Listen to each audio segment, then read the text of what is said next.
నమస్తే welcome to legend TV తెలంగాణలో ఇటు Marwadi go back Gujarati Rajasthan culture go back అని చెప్పేసి పెద్ద ఎత్తున కొన్ని రోజులుగా దీనికి సంబంధించి పెద్ద యుద్ధ వాతావరణం అయితే నెలకొంది దీనికి సంబంధించి నిజంగానే ఇటు రాజస్థాన్ ఇటు తెలంగాణ ఉన్నటువంటి బిజినెస్ అన్ని తీసుకువెళ్ళి ఇక్కడ ఉన్నటువంటి అమౌంట్ సంపాదించుకొని అక్కడ వాళ్ళు పెట్టుబడులు పెట్టుకుంటా ఉన్నారని చెప్పేసి దీనికి సంబంధించి చర్చ నడుస్తూ ఉంది నిజంగా ఇట్లాంటివి జరుగుతూ ఉన్నాయా రాజస్థానీలు కావచ్చు మార్వాడీలు కావచ్చు కావాలనే తెలంగాణలో తిష్టవేసే ప్రయత్నం ఏమైనా జరుగుతుందని చెప్పేసి ఈ పూర్తి విషయాలు మాట్లాడే ప్రయత్నం చేద్దాం మనతో పాటు అనిత ముదిరాజు గారు ఉన్నారు ఇప్పుడు చెప్పండి నిజంగా పెద్ద ఎత్తున అయితే యుద్ధ వాతావరణం అయితే నెలకొంది ప్రతి ఒక్కరు కూడా మార్వాడి గోబ్యాక్ అని చెప్పేసి కల్చర్ గోబ్యాక్ అని చెప్పేసి ఇక్కడ కుల వృత్తులన్నీ నాశనం అవుతున్నాయని చెప్పేసి కూడా మాట్లాడుతున్నారు మీ అభిప్రాయం ఏంటి ఈ విషయంలో నమస్తే అండి మార్వాడీస్ గోబ్యాక్ కాదు మార్వాడీస్ వెల్కమ్ మన హైదరాబాద్ అంటేనే విభిన్న సంస్కృతులకు నిలయం మన హైదరాబాద్ ఒక తల్లి లాంటిది మన భారతదేశానికి ఆ ఒక మార్వాడీలో కాదు వివిధ వర్గాల నుండి వివిధ స్టేట్ల నుండి ప్రజలు వచ్చి ఇక్కడ బతుకుతారు చూస్తున్నాం మనం మన కల్చర్ అంటేనే ఒక మెట్రో కల్చర్ ఉంటుంది అనమాట మిక్స్డ్ కల్చర్ ఉంటుంది మన హైదరాబాద్లో ఎంతోమంది బతుకుతారు ఈ యొక్క మిక్స్డ్ కల్చర్ని ప్రపంచం కూడా లైక్ చేస్తుంది ప్రపంచంలో పలు దేశాలు లైక్ చేస్తున్నాయి మన రాష్ట్రాలు కూడా లైక్ చేస్తున్నాయి హైదరాబాద్ అంటేనే ఒక మంచి కల్చర్ అండి ఈ కల్చర్ని గోబ్యాక్ అనేటోడు ఎవడండి అసలు వాళ్ళు మీరు అంటారు పెట్టుబడులు పెట్టుకుంటారు అని అంటారు వాళ్ళు కూటికి లేక ఇక్కడ బతకడానికి వచ్చిరండి బతకడానికి వచ్చి వ్యాపారం చేసుకుంటారు పెట్టుబడులు పెడతారు అని అంటారు పెట్టుబడులు ఎవరు పెడతారండి పెట్టుబడులు ఎవరు పెడతారు చాలా పైసలు ఉన్న వాళ్ళు పెట్టుబడులు పెడతారు వాళ్ళు రోడ్ల మీద వాళ్ళ షాపులు చూస్తున్న వాళ్ళు షాపులు పెట్టుకొని బతుకుతే వాళ్ళు పెట్టుబడులు పెట్టి సంపాదించుకుంటారా ఇది నడుస్తుంది వీళ్ళు తెలంగాణ శ్యామ్ కావచ్చు పిడమర్తి కావచ్చు ఇట్లా వీళ్ళ వాదన ఏంటంటే వాళ్ళు ఇక్కడ దీనికి సంబంధించి తెలంగాణలో బిజినెస్ ఏర్పాటు చేసుకుని కనీసం వాళ్ళ బిజినెస్లో కూడా ఏ తెలంగాణ వ్యక్తిని కూడా అక్కడ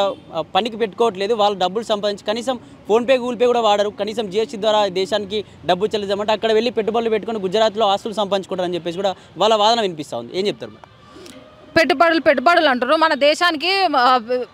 వేరే దేశాల నుండి పెట్టుబడులు వస్తున్నాయి ఇక్కడ మనకు ఉద్యోగాలను కల్పిస్తారు ఆ కంపెనీలను పెద్ద పెద్ద కంపెనీలని ఇప్పుడు ఎలగొడతారా చెప్పండి ఎలగొడతారా వాళ్ళు ఇక్కడ ఉపాధి కల్పిస్తలేరా ఇప్పుడు మనం మార్వాడీలో తానికి ఎందుకు పోతున్నాం అండి మనకు అప్పు ఇచ్చేటోడు లేక సమాజంలో అప్పు ఇచ్చేటోడు లేక మనం వాళ్ళ తానికి పోయి మనం పైసలు అప్పు తీసుకుంటున్నాం వాళ్ళు నీతి నిజాయితీ పరంగానే మనకి ఇస్తారు వాళ్ళు ₹1 కూడా ఎక్స్ట్రా తీసుకోరు అది అంటే ఇక్కడ మన తెలంగాణ వాళ్ళపైన దాడి జరుగుతుంది మనకు దళిత వ్యక్తి పైన దాడి జరిగింది ఆపడానికి వచ్చిన యాదవ్ వ్యక్తి పైన కూడా దాడి జరిగింది అంటే తెలంగాణలోకి వచ్చి మనల్ని కొట్టడం ఎందుకు ఖచ్చితంగా వీళ్ళు గోబ్యాక్ కావాల్సిందే అని చెప్పేసి కూడా మాట్లాడుతూ ఉన్నారు ఒక్క ఇన్సిడెంట్ను తీసుకొని దాన్ని భూతద్దంలో పెట్టొద్దు ఒక దళితుడని ఆయన అంటుండు అంటే వేరే వాళ్ళు ఎవరు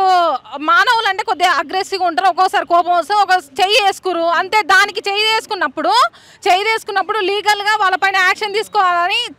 కొట్లాడాలి కానీ వాళ్ళు ఒక ప్రజల మొత్తం వీడికెళ్ళి గెదివేస్తామంటే మేము ఎట్లుకుంటామండి బతుకు తెరువు కోసం వచ్చిన వాళ్ళని బతుకులు ఆగం చేస్తాను ఇలాంటి షామ్ కానీ ఇంకా పిచ్చి కొడుకులు ఎవరైనా సరే బట్టలు ఉతికినట్టు ఉతికి దండల మీద ఆరేస్తాం ఆ కొడుకులని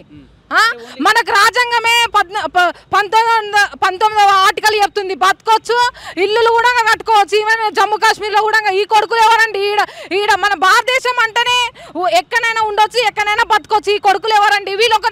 రాజకీయ నాటకం ఆడుతున్నారు రాజకీయ నాయకులు ఈ కొడుకులు ఇంకా ఉన్నారు మీరు ఇది గమనించాలి దళితులు ఒక మాదిగా జాతికి చెందినటువంటి వ్యక్తి పైన దాడి జరిగింది అంటున్నాం మేము దీనికి సపోర్ట్ చేస్తున్నాం ఏమంటున్నాం అంటే ఆయన కేసు పెట్టాలి ఆయన కొట్టినటువంటి వాళ్ళని జైల్లో పెట్టాలి అంతేగాని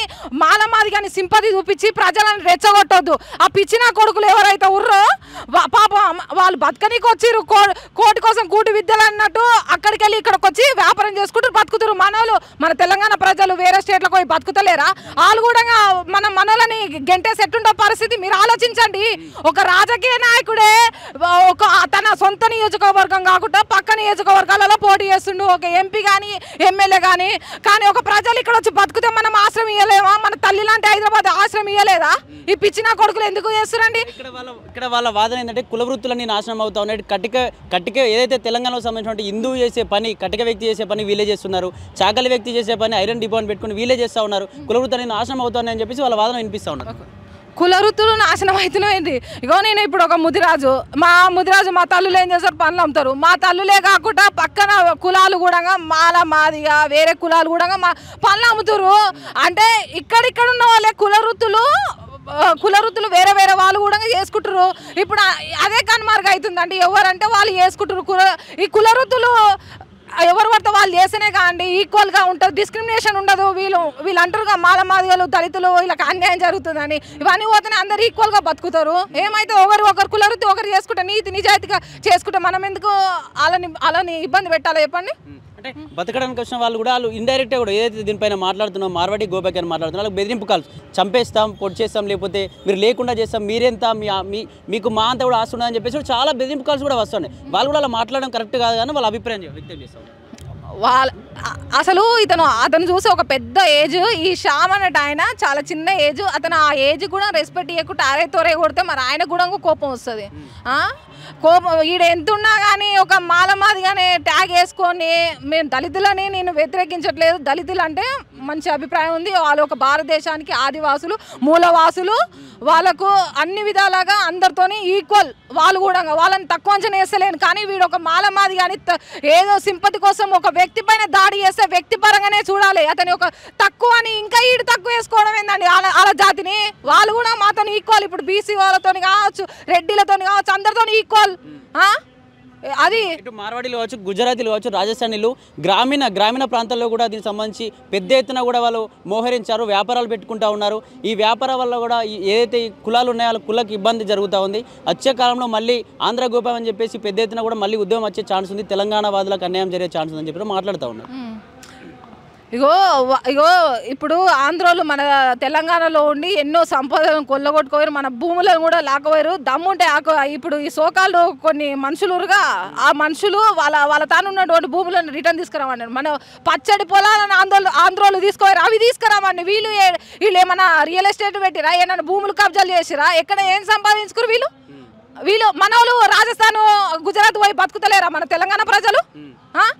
ఏం సంపాదించుకురు పెట్టుకోలేదు కదా అని చెప్తా ఉన్నారు. తెలంగాణలో ఎక్కడ బిజినెస్ పెట్టుకోవాలి పని చేసుకుని బతుకుతున్నారు కదా. తెలంగాణలో బిజినెస్ పెట్టుకోవాలంటే అది మనకు ఉండాలి, మన ఆలోచన మనం పెట్టుకోవాలి, మనం తెలియపరంగా పోవాలి. వాళ్ళు మనకు చెప్పకుండా మాత్రం నువ్వు ఆడుకోతే నీకు తెలుస్తా భయ్యా, సో ఇట్లుంటుంది పరిస్థితి, మీరు ఇంత అప్పు తీసుకుంటే ఈ టైం పెడుతున్నాం, ఈ టైంలో తీర్పపోతే ఇట్లుంటుందని వాళ్ళ ముందే చెప్తారు. వాళ్ళు మనకు డోకే వేస్తలేరు, పెద్ద పెద్ద కంపెనీలలో వేరే దేశాలలో లాగా వీళ్ళు మనకు డోకే వేస్తలేరు, అది గమనించాలి మీరు. వాళ్ళు మీకు తెలుసలేదు పరోక్షంగా కొన్ని పార్టీలు ఉన్నాయి, ఆ పార్టీలు నెక్స్ట్ లీడ్ రావడానికి ఈ శ్యామ అసొంటి వాళ్ళ పేడు కుక్కలని రంగంలోకి దింపి కొద్దిగా ఆందోళన క్రియేట్ చేస్తారు, ప్రజల మధ్యన చిచ్చును పెట్టడానికి ట్రై చేస్తారు, అది గమనించాలి. చివరిగా ఏం చెప్తా అంటే అందరూ మన భారతదేశంలో ఉన్నటువంటి వాళ్ళు భారతదేశంలో అన్ని రాష్ట్రాలకు వాళ్ళకు రైట్ ఉంది, ఎక్కడైనా ఉండొచ్చు ఎక్కడైనా బతకొచ్చు, ఎవరిని మనము తరిమేయలేము, మనకు ఆ రైట్ లేదు. So Marwadis welcome to Hyderabad. ఈ పేడు కుక్కల మాటలు ఎవరు వినొద్దని ప్రజలకు చెప్తున్నా అంతే.